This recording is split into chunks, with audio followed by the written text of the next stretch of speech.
Hello. Hey. Hey, welcome. I'm Dr. Alexis. I almost called myself Alex. Don't do that. I'm Alex, your Dr. Alexis. I used to be Alex sometimes in some social circles.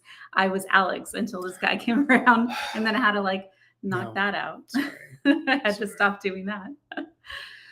Okay. Thank you for joining us on TikTok, YouTube, and Instagram. We are recording for our DC radio show, adding just an extra level of pressure. Yeah. By live streaming our recording for our DC radio show. Bring it. I mean, I don't feel pressure, mostly because I don't know any of you, so I don't think. You might. I might. Our friends and family might actually be joining. I don't think so. We've been going for a month now. I don't, every Tuesday. I don't think they know. 4:30 p.m. Pacific. 7:30 p.m. East Coast. Yeah. So welcome everyone. Yes. Okay. So let's go ahead and get started. So all that we'll cut out. I get to do the editing later, and we'll go ahead and get started now. Yeah. So then the music plays. Yeah. Or I might cut in the music later. That'd be cool. Because we need a good teaser. Right? Okay. Welcome to Wit and Reason with Alex and Dr. Alexis. You're listening to DC Radio. And I mean, updates from my end. I actually wanted to bring a visual aid. Wait, let me get a visual aid. You're okay. You go get a visual aid. Because let me tell you about something that I created. Okay. I created something called Diva Digest. All right. And it's a magazine version of a book club that I have with just a couple of my friends. And I want to share this with the world. Diva Digest is a really good name. Originally, trademarked patent. Originally, I wanted it to be called Mag, like magazine, Hag. But my friends didn't care for that. No, don't do it. But Diva's Digest, everyone could be a diva. And here's the thing.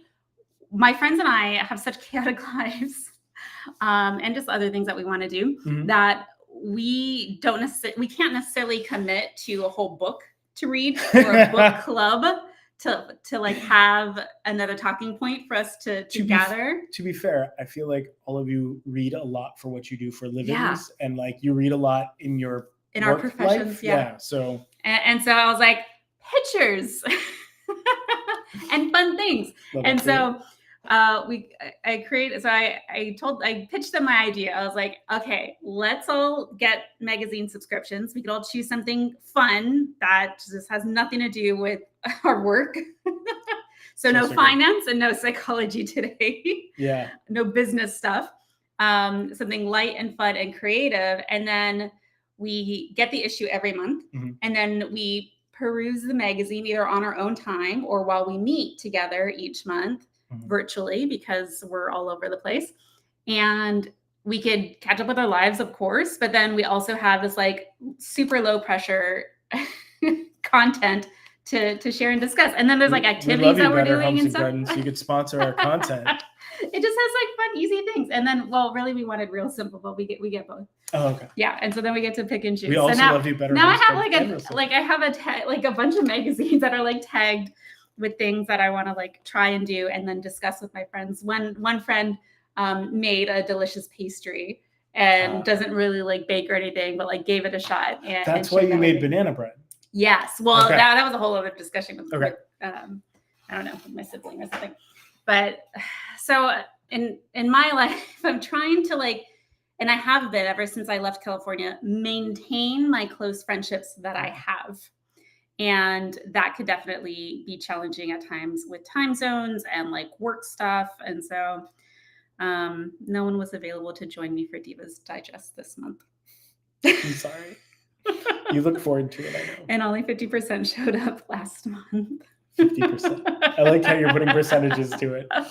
Yeah. And I'm trying to be like understanding about like demanding schedules and stuff, but I don't know. So we're still figuring out like scheduling and everything, but it comes with a lot of trial and error. Friendships are hard. Adult friendships are hard. They're challenging. Yeah. And you in your life, I know you're always trying to like maintain your friendships and close relationships by calling and via phone? So like I do that, but like, so most of my friends, the guys that I grew up with are friends that I'm really close with, all have kids. Yeah. So they always feel bad when I call them. They're like, oh, I wish I'd been talking to you more often or whatever else. So like, I just get to talk to them whenever I want and pretend as if I'm hurt that they haven't contacted me, when really I'm like usually pretty cool with that. It's fine. And I contact them as I need to. I'd love to hear more from them and all, but like really I'm usually okay. Now, so the thing is, like, so you have to pretend to be hurt. I don't really have to pretend. I would be like, oh man, you don't call, you don't write. Like, I just small guilt trip, make them. Because I'll take it. It's fine. But so I'll contact them every now and then. But I think the other thing is, like, other friends, it's hard to like build adult friendships. Yeah. And for me, like in my career, I went from having some colleagues and coworkers very quickly to being in charge of said colleagues and coworkers. So even when we moved to DC, that changed for me. Yeah. And I didn't get to like really make friends. I got like colleagues that then became my reports, and that feels really weird, and that's another interesting dynamic to kind of consider. To be fair, they're wonderful humans. I would be friends with any of them at any given time, but it's also like we didn't have that established friendship. And then when I went my own way, like it's not as much to connect to, so it makes sense. It's still a little different, and so it's hard to like making friends. So I always try to think of new ways to make friends. So like I talked to you about Time Left. Yeah. And so for those who caught that, like we talked about, Time Left is an app that's really organized to like meet and new people in your area for dinner. Is that all? I mean, okay, so right now we're in Savannah, Georgia. It's in DC. And so I'm surprised that they have it in such a small town here. It's in DC, it's in Atlanta, it's in Miami, it's in LA. It's in a bunch of bigger cities, if you will. Yeah. And so I like that. It was cool. It was an interesting way to meet new folks who were possibly around or just possibly wanted to grab some dinner with some other people. Yeah. And you have interesting conversations, and that's nice. Yeah. And then more recently and more nerdily, I'm excited for this one. I joined a D&D group. So like I love fantasy. I love fiction. This for you. I love fantasy. I love fiction. I love storytelling. I'm surprised you haven't done it before. No one has ever invited me to do a D&D group. So I was asking him about this, and I was like, oh, you had friends who did it? Yes. Did you go with them? And he's like, no, I wasn't invited. Like, and I not so subtly hinted like, hey, I'd love to join. But and then like, I don't get it. I was like, how do you not invite your friend to join your D&D group? Like, is it that exclusive or like rigid? To be fair, like they had like a group that had been meeting and playing for a while together, so there was a lot of cohesion, things going on where like they had a story that was progressing. Yeah, and you can't just like jump right into that, I guess. Like, and it's okay. I mean, I guess you could make room if I really wanted to push and shove my way in there, but like the opportunity never arose. Let's just say that. I suppose so. When you're like, I'd love to join you sometime. Yeah, and then they're like, would love to play. Cool. Yes, that's exactly what happened. So messed up. As an adult who gets to do adult things with my time and us not having children, which is also allows for those things. We have to like have that disclaimer that those are two very different lifestyles. Yes. So adults without kids, and then our friends with kids. Yes. Yeah. And so I put it out there, and there's a Facebook group because people still use Facebook. I never would have used Facebook, but whatever. And so I met some people, and they were looking for people to join, and I joined, and so I've been doing that, and it's been fun. And I love that. Meeting people and engaging and hanging out for a while, and it's really a lot of fun. I think that's a tricky thing for me. Like I'll meet other adults like very organically. Mm-hmm. I don't like the like formal group kind of thing. See, because even if I participate in something that I enjoy, like gardening or I don't know, like crafts and stuff, it doesn't necessarily mean I'm going to vibe with the other people there. And I go very much on vibes. Well, but here's the thing: like you do that a little bit. Like stuck in a group with. You do that more organically in the world because that's what your time looks like. But like my time is usually locked in therapy. Yeah. Doing one-on-one stuff with people. Yeah, I could roam around and like chat with the neighbors and you do all sorts of stuff like chat with the business owners like down the street. Yeah. And, like, visit them all the time. But it's part of like what you do in expanding the brand and meeting new people and engaging. Like for me, like I'm in therapy with folks. Yeah. And I mean, granted, like we always talk about this as therapists. Like just so you know. Sometimes your therapist actually does want to hang out with you. You are really cool people out there. Just so you know, like Your therapist, if you're vibing, you get along, you probably would be great friends. I Unfortunately, know. I'm sorry, we can't be because that would be weird. I know some are like, oh man. Maybe years down the road, years later. This client's so cool. I really wish we met under different circumstances, so that way, ethically, we could hang out. or you have a bunch of clients where you're like, all of them should be friends. Right. Sometimes I have my single clients because I do like dating coaching, and I have my single clients. I'm like, oh my gosh, if only I was a matchmaker too. Maybe I should like. So if these two can and this comes up in therapy all the time, right? Yeah. But like the idea is that like, you talk like I don't meet people organically that way, so I'm usually meeting people, but I end up having this conversation with people all over the place. Yeah. And so I usually talk about like, all right, so there's different conceptions of friendship, and I really love the different conceptions of friendship. Let's dive into this. Yeah. So like Aristotle has one of the bigger ones. There was a meme that went around a little while ago that like had it. And I was really excited to see people I didn't see that one. It was I'm on nerdy psychology TikTok, which I think you should be too. But I know mine ends up because I do a lot of social media for our company, which Wit and Reason just hit over 10,000 followers on Instagram. Welcome new folks. I forgot to announce it in the what's going on. Yeah, fair. But yeah, so what are the memes that you see around Aristotle and friendships? And it's what I talk about when I talk about friendships. So there's 3 types of friendships, right? So they broke this down into utility, pleasure, and virtue. I use a little bit different language because those aren't my words, and I rather be authentic to what I sound like. Yeah. But all right, so when it comes to utility, Aristotle said that like the idea of friendship based on mutual spaces, proximate spaces, ways in which you utilize the time together or use each other in a way.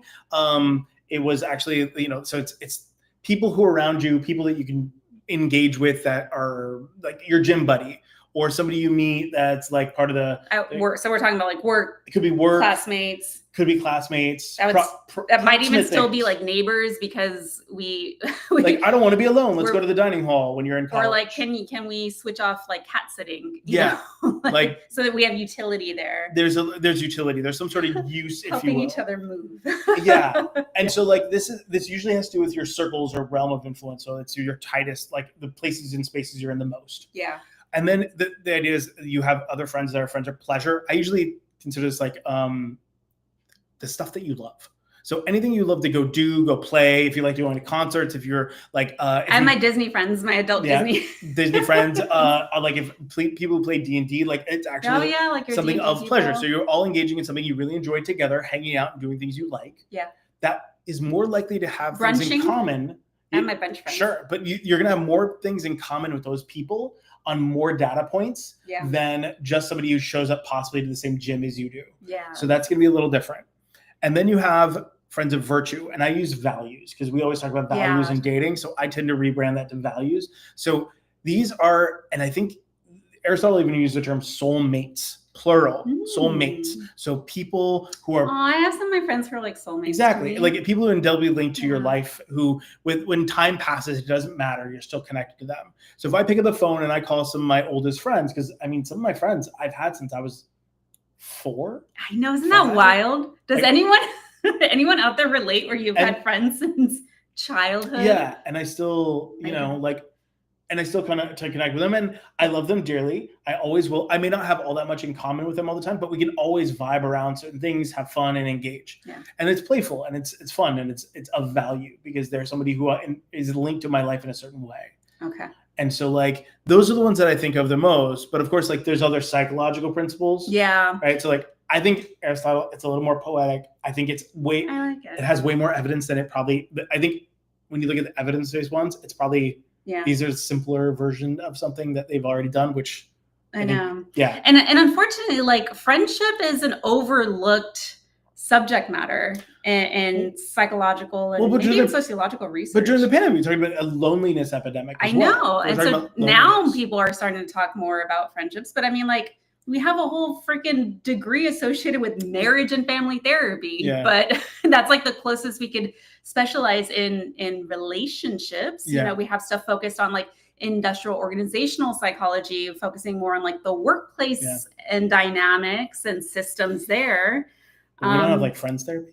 Yeah, I mean, we do it. We do, yeah. I'll still do it. I'm like, any kind of relationship will dedicate time and attention to. I think there's value there. And I think you're touching on something that I just kind of occurred and the lightning hit my brain. Like, I mean, when you look at like, and this sounds a little dark, so this is going to go a little dark, so roll with me. All right. So when you look at statistics for suicide, men who are at a certain age, usually 40 plus, are a higher risk for suicide, especially if they're single. Well, when you think about this, they have no proximate people around them. So they don't have a kid to go run around and meet other parents with. They don't, or they may not be in touch with that kid. Like they may not be in touch with other coworkers the same way because the other coworkers may have other things that they have in common that maybe they don't. Like when you look at loneliness as part of that mixture of what leads to suicidal ideation or suicidality. Yeah. There we go. Thank you. Yeah, I got you. I think that's a bigger picture that we don't really talk about enough. Yeah. And we rely heavily on family. We rely heavily on kids. We rely heavily on other people to fulfill that aspect of loneliness within our own lives, which I think is problematic. And I think, and I don't know the numbers around this, but maybe more back in the day, people relied more heavily on like religion. Yeah. You know, and more like formal, type of formal, structured interaction. Yeah. You know, every Sunday for us growing up, we went to like mass, and that's where we like socialized with our neighbors. And very fair. And that's a good way that people come back to, once they have kids, they come back to religion a lot of time for that reason, because then they can build up more structure. And if you're an adult who like you finished up school and then maybe you're not practicing a particular religion, and then maybe, you know, you don't want kids or don't have kids, whether you're married or not, or single, that like, where else do you socialize? Well, you know? And that makes me think of, all right, they're the psychological principles, the Dunbar's circles, right? So that's an anthropologist. He's an anthropologist, but Robin Dunbar. Yeah. Anthropologists are slept on. They are amazing. If you get a chance to read an anthropologist, especially around psychological principles, societal principles, oh my God. Anthro is one of those things you get to geek out at. Like, it's so interesting. So, I mean, and we're not talking about, there's physical anthropology, which is like the study of bones. And if you like, I don't know, bones, and people, it's not, I'm mischaracterizing it, but still. Yeah. But like, there's like cultural anthropology, which is There's going to be the anthropologists in the Please, I don't want to piss off you anthropologists. Like, screw you, I do more than bones. Yes. How dare you mischaracterize an entire... You have a show, leave it. Sorry. So, bones. Yeah, I know. Yeah. All right, let's get you. So the idea is that like... Dunbar's friendship circle. Yeah, so they talk about like support clique. I know. So I like these, and I like that it's like I love like I love the specificity of things. Yes, you do. Yes. So the support circle would be about like 5 people, right? And so those are going to be your deepest emotional bonds. Okay. And I'm always trying, and this could tell you a lot about me, like self-disclosure. I'm always trying to like nurture relationships into that support click, you know, into deepening our emotional bonds with one another. Like I'm like not too into, I could talk to anybody about like the weather or, you know, like, you know, favorite places to eat. Yeah. But finding those people that you could actually get deeper with about some of your challenges or fears or even something vulnerable like your aspirations. Yeah. And follow through with that is very important to me. Yeah. And I can't get there with everybody, even if I want to. No, because not everyone's there. And you probably should. Yeah. So, well, not everybody, but like the people who I want to like nurture that a little bit more, then it's like, and then we bring in attachment styles, which is another consideration on like relationship dynamics. Do a whole episode on attachment styles. Oh, for sure. Yeah. Sorry. So the support clique. So that's going to be like, you know, a small group of people, not a lot of people. Then you have your sympathy group. Yeah. Okay. So that's going to be around 15 people, close friends that we regularly see. Yeah. People. So you see that's like a little bit more, 15 people. So that could be like our neighbors or like the local spot where we hang out. Well, it should actually be a little bit closer to who you are. Yeah. Well, like, I mean, they should know you a little more. They should have a little more depth. They should be friends. In my head, when I say neighbors, I mean like the particular neighbors that I am closer with. Yeah. These should be friendships though. Okay. For sure. These are definitely friendships, because when you look at the circle, it's your like confidants, your closest circle, moving to like people you're friends with and people you're really close with and like your core group of friends. Yeah.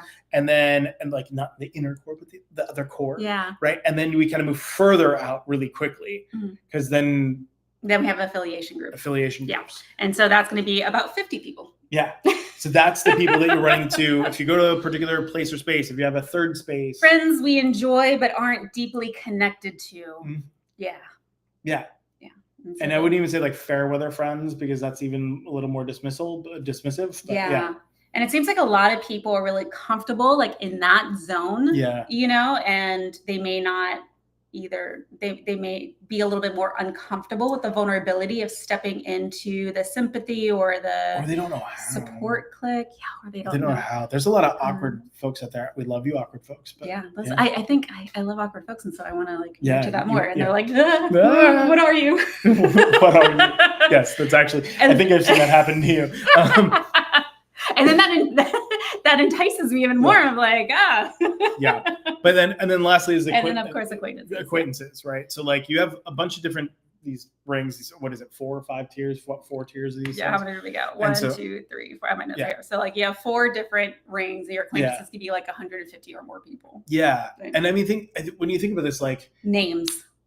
Do you know that person's name? Do you know that name? Could be the thing. But I think one of the hard things is like, for example, like small talk for a lot of people is really tough because you get stuck into small talk and people don't know how to like then elevate that or get beyond that, or you're kind of trapped in this zone or area of small talk. And some people, like neurodivergent folks, possibly don't like small talk. Like I'm a neurodivergent folk that loves small talk. I will chit chat and never get a name. I like it as a break because of the work that we do. Yeah. Like I actually enjoy talking about the weather because I find it fascinating, especially with climate change. How do you know you're old? And we're from California, and like weather interests me. Well, because we don't have weather. We never had it before, and this is like in so LA. Novel. We outlawed it. That was a rule. Mm-hmm. They were voted. Yeah. And so like I'm down for the small chat, but eventually as with more frequency, I want to get more out of you. You know, I want to learn more about you and your life and the people who are important to you. Like, you know, get into it. I don't really like it when it's upfront. Like we just met and like I'm hearing the whole life story. I'm like, damn it. Did you catch my psychology vibes? The overshare. The overshare. Yeah. Then I kind of like pull back a little bit because I'm like, I don't want to put my therapist hat on here. Yeah. Yeah. That's always hard too, because you're like, huh. So I like a good balance. Yeah. You know? But it's interesting. So for those of you who are listening right now, think about your experiences with these different types of friendships and relationships. Where do you find yourself landing in your relationships and with different people? Like, do you have people that you feel comfortable having that support click with those deep, like emotional bonds? Yeah. Or is there nobody? Yeah, that's hard too. Yeah. In there that you're like cool with, that you want that close. Yeah. Do you have your sympathy group? Do you or do you find that most of your relationships are acquaintances? Yeah. And so when you think about this, like if you think about that feeling of loneliness, because loneliness is one of the most complicated feelings, and I love it. It's such a beautiful and interesting dynamic. And I find it interesting that it could happen even while you're surrounded by yes, because that's what I'm fascinated by, because loneliness as a psychological construct is fascinating. Yeah. Because you're going to feel lonely at times in your life, even when you're surrounded by people, but it's about being seen. It's about being heard. It's about being engaged with, it's being validated. It's about like being understood being included and being belonging. Included. Yep. Having a sense of belonging in that space. Yeah. I love the conception of loneliness. And I mean, that's partly, it's also then there's a line in between like loneliness and I want to say like adventure, if you will. Like, because you could drop me off in the middle of nowhere by myself and I am super excited to just be on my own. Yeah. And I will figure things out. I will go and venture forth. And I like the conception of being alone at the same time in a very exciting way, because I like that feeling sometimes. So it's kind of interesting because I'm not quite an introvert. Yeah. Well, I don't like the idea of introvert extrovert stuff, but I know this is a little mix mash depending kind of stuff. But if only things were that clear cut. When you notice you're lonely, I think it's one of those things because a lot of people like realize they're feeling depressed or isolated, or because depression is a series of feelings. It's not just one; it's a bunch. Yeah. And so when you're engaged with that, it's really interesting because loneliness tells you a story. Yeah. So, I don't know. So pay attention to when it comes up and try not to like deny it or repress it or minimize it, but like explore it a bit. Don't judge it. Yeah. Don't judge it. It's okay. Yeah. And the idea is that's where you have to venture forth and be like, okay, I'm willing to take that risk. Mm-hmm. So for me, like going to dinner with strangers is not a big risk. Yeah. I don't care. Like, I'm like, okay, I might meet somebody cool. I might not. Either way, I love who I am. Mm-hmm. And I hope that these people see value in me, and that's okay. Alex gave me a challenge to go do the meetup with strangers for dinner by myself. I kind of forgot until this moment, to be honest. Been a little preoccupied. Try to make divas happen. She asked me to go with her. I thought that would be a fun couples adventure for us to do. No. This is your own adventure. Because it would be nice to make other couples friends too. Then you have like that. No, while you're doing that, I'm well. going to order a pizza and watch movies with the dog. That sounds good too. Yeah. Yeah. No, I'll do it. I go hang out by myself and make friends by myself all the time. Okay. All right. So we have some TikTok videos of people talking about this exact subject matter. And so give me a moment while I go ahead and pull those up. And in the meantime, in the chat, if you wouldn't mind telling us your experience, let's see if we have that question. Here we go. So think about it if you're listening to us on our DC radio show. And if you get to find us online, either on our recorded show posted on YouTube, or we also have our podcasts up on our website, witandreason.com/DC radio. And you can also find us wherever you find your podcasts. You can also drop a comment there. Yeah. And let us know. Go ahead and have a courageous moment, as someone would say. Yeah. Say hi. What's your biggest struggle with making or keeping friends? Yeah. Yeah. So you go ahead and answer that. What has been yours? I think the biggest struggle for me is, I have an answer right away. I think the biggest struggle for me is that I get distracted. So I think this is where my ADHD kicks in a lot. And I get very distracted and I'll fall down rabbit holes for a long time. Mm-hmm. And so I'll have like hyperfixation, and people then don't exist in my hyperfixation state. And then I'm not really connecting with the people that I need to. Yeah. So I struggle with that too. And then the object permanence of like out of sight, out of mind. Yeah.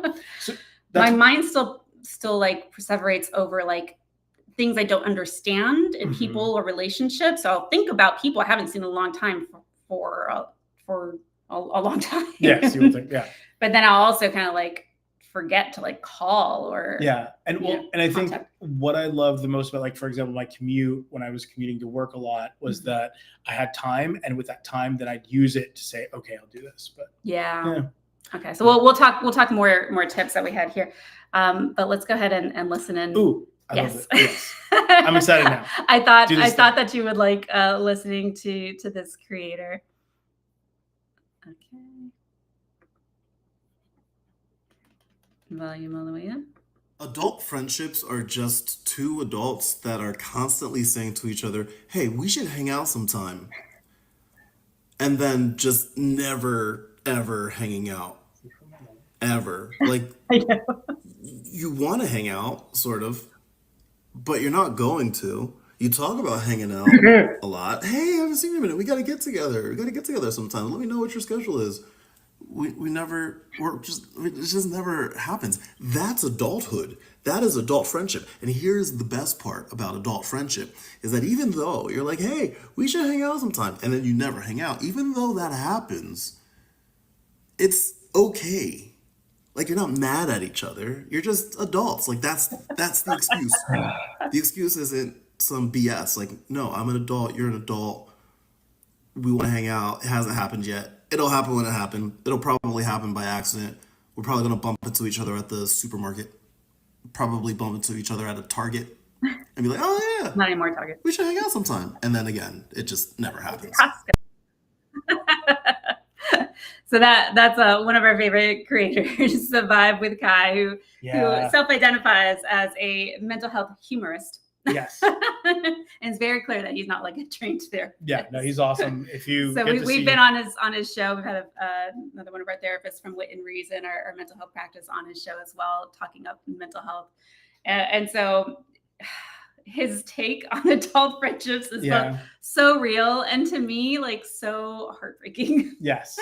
He says we don't get mad about that stuff, but I do, and I'm an adult, and I still and connecting with people still matters to me. So yes, I Fair. get hurt and I get sad if I don't get to like connect with the people that I love and care about and want to connect with. That's fair. That's fair. But his take on it, what do you think? It's accurate. It's what people do all the time. Because again, we get busy, we forget about these things, we let these things go, we don't hold on to them, and that's rough. So, yeah, it's too bad, but I think it's true. I think that's the whole thing, right? That's why we even busy but lonely. Yeah. Right? Like we are too busy for our own good. We need more time. So I don't like it. I want us to in our society, I want us to prioritize friendships as like equal to marriage and family. If it doesn't have to be more, at least equal. Yeah. They're just loved ones. To me, like everyone's like, I don't categorize like, oh, family is more important than like our friends, or if you're a loved one, then you are. Well, I think the phrase that resonated with me was whatever I said, the family you're born with, the family you're blessed with. Yeah. And I just, it resonates with me because I think the thing is like everybody's family, when you start building that kind of conception of love and attention and care and thoughtfulness. So yeah. Your support clique. Yeah, for sure. All right, let's go ahead and listen to this person. Be honest with yourself. Have most of your friendships devolved into catch-up friendships? I've never heard anyone talk about. My friends and I talk about this all the time, and my answer is no. Most of my friendships are not catch-up friendships, and I will tell you the system we created to make this possible. The thing that helped me the most was to think of all of my friendships like subscriptions. So you have your daily subscribers, your weekly subscribers, your monthly subscribers, your quarterly subscribers, and then your annual or semi-annual subscribers. So first things first, she is right. There's actually a rule about how many human connections any individual person can keep at a given time. And the truth is, you cannot be friends with everybody. I'll put a little overlay here, but it's called Dunbar's number. And it basically explains that the average person can only keep about 150 relationships in their life. It breaks down to about 5 loved ones, 15 good friends, 50 good friends, 150 meaningful contacts, and then I think 500 acquaintances. And ultimately about 1,500 people who would recognize you or you would recognize. When I found this system, it was helpful and it kind of affirmed the fact that it really is hard to keep all these relationships, but it didn't give me a system that I felt like was really good on the day-to-day for how I was going to manage my relationships with. The thing that helped me most was to think about all of my friends as subscribers. So everyone knows sometimes you have a daily subscription, weekly, monthly. Okay. So they break it down. I like the way they break it down even better the second time. And when I first heard it, I was like, oh, subscribers, that seems so like impersonal. But I get it. But I get where they're coming with it. And what they mentioned later on, we'll have the whole video posted on our YouTube for this video and on our website as well. But that language was mostly used just to understand that we don't have the pressure to be perfect in every relationship and attentive in every relationship and give everyone like equal time is like impossible. That's fair. Right? That's very fair. So putting it into concepts of like frequency versus like all or nothing. Well, and I think the part of it is like, then you think of like work and entrepreneurship, and it's people who are entrepreneurs out there. You'll know that your business is another person or aspect that you're nurturing, like another child. And so all the relationships involved in that. Yeah. So it's interesting because nowadays everyone has like a side hustle because the side hustle is mandatory just to actually buy groceries. But like the idea is that it takes up so much energy. So that's even more precious now, I think. Yeah. Yeah. And so what's interesting, I actually have explained healthy boundaries in a similar way as that TikTok creator. Nice. Except for I didn't use subscribers. I used like proximity circles. Mm-hmm. And whenever I'm talking with the client and I'm trying to like explain something visually for them, I end up just like making it for them to help them work it out like in a journal, like a journal prompt form. Mm-hmm. And so let me show you what I made for one of my clients that I also like to kind of conceptualize. Ooh, you're showing it? Yeah. Cool. How we're kind of focusing on friendships here. If I could find it. Here we go. Mm-hmm. Wow. Okay. So So the challenge is like expecting to have time for everybody on the regular and to be available and accessible to everyone, whether or not that relationship is nurtured and reciprocated by the other person. Yeah, no, that's really important, because like whether or not it's a healthy relationship.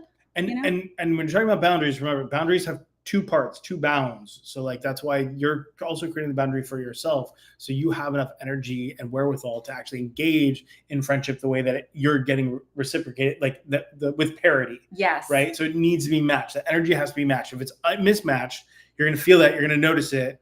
It's going to build resentment. That's not healthy. Talk about it. Change it. And that's something that I've faced as well, and have been like, I've had to be really intentional with exploring my relationships and saying like, are they being reciprocated, or am I the only one like giving and trying and planning and like, yeah, I'm participating. And I mean, both of us, we're both hosts, like in our lives, even like in our single lives before we met each other. Like here. And then when we, and then when we got together, we are the entertainers and the hosts that plan parties and bring people together. It's one of the Not everyone does that.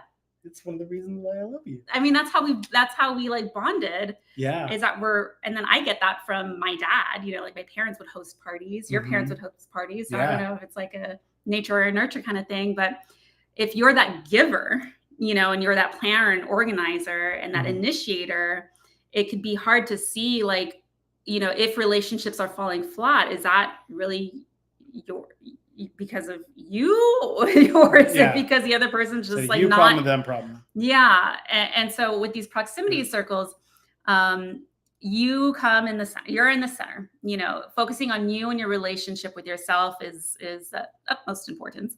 And then in your daily circle, you want to like write down the names of like people who you do want to have that daily contact with, like you.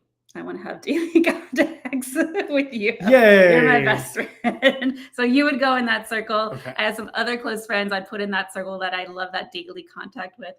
And then some, whether or not it's because we want to or just schedules, end up in weekly, monthly, and then sometimes yearly.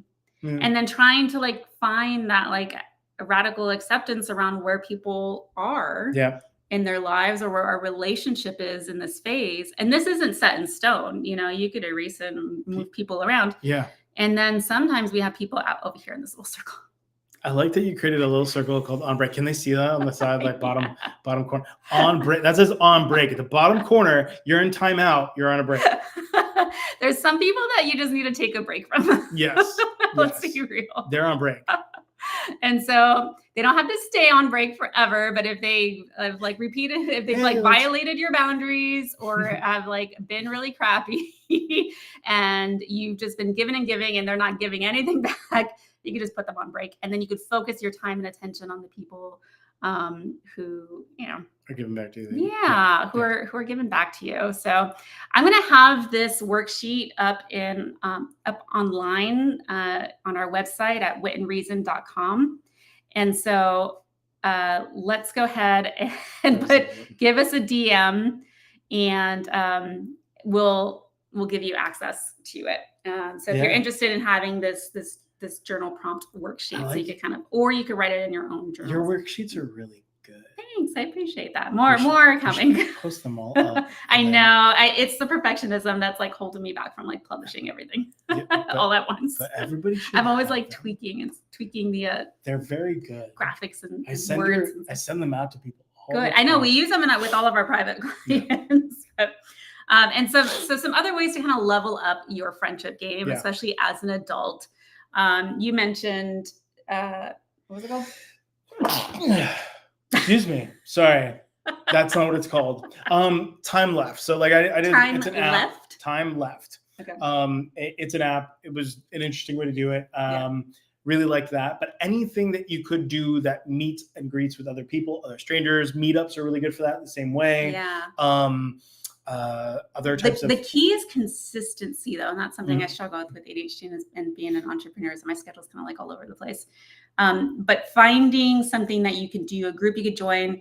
We met some adult friends while playing like social football, you know, in DC. That's the next layer, right? Yeah. So do things that you love. So I always think of like there's sports to join. If you're in DC, there's a lot of intramural sports that are out there. Volo was one of them. DC Fray and Volo. Yeah. And there's more. And I'm sorry if we don't know you all at this point because it comes and goes all over the place. We but don't there's know so many every different sports. city's social sports. Yeah, no, we don't.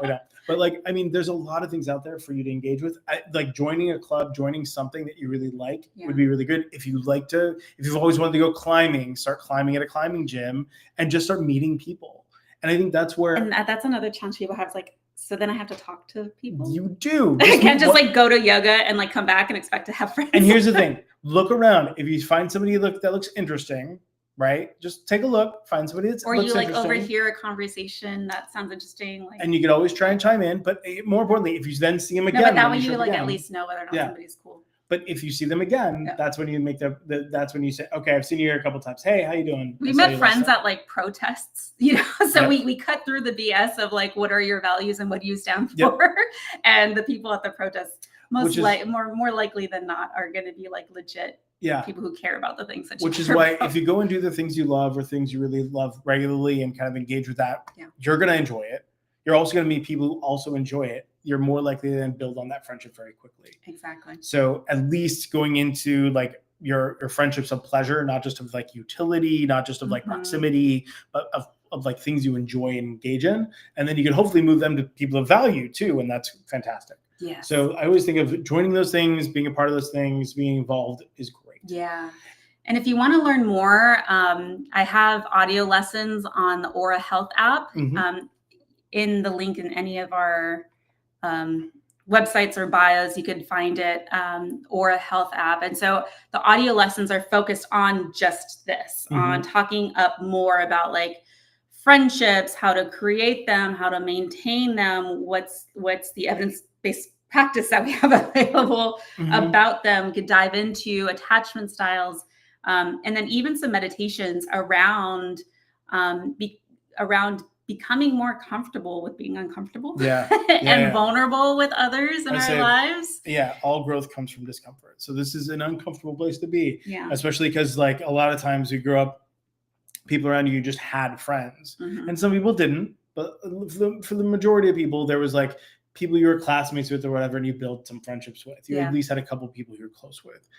That's the normal, I don't like saying normal experience, but that's kind of the average experience, the common experience. Yeah. That it's harder as you get older. And so another way that I would love to encourage you all to try to meet some like-minded adults is at South by Southwest. Oh, yeah.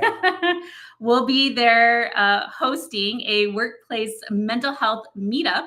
And so you could meet us there at South by Southwest on March 7th and meet other like-minded adults who are professional. Yeah, who are professional, interested and in care about mental health and wellness. Sure. Even in professional settings. Yep. The concept. So if you're going to South by Southwest or if you're in the Austin area in early March, then we could meet up there. Yeah. And we could. We're very approachable people. So you can just say hi.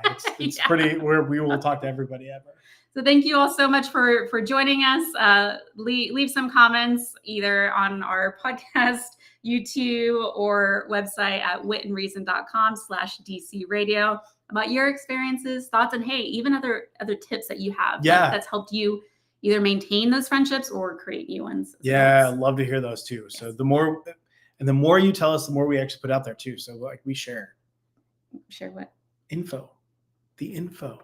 The scoop. The thing. Wait, I want to see the one that says, do I have one about South by Southwest in here?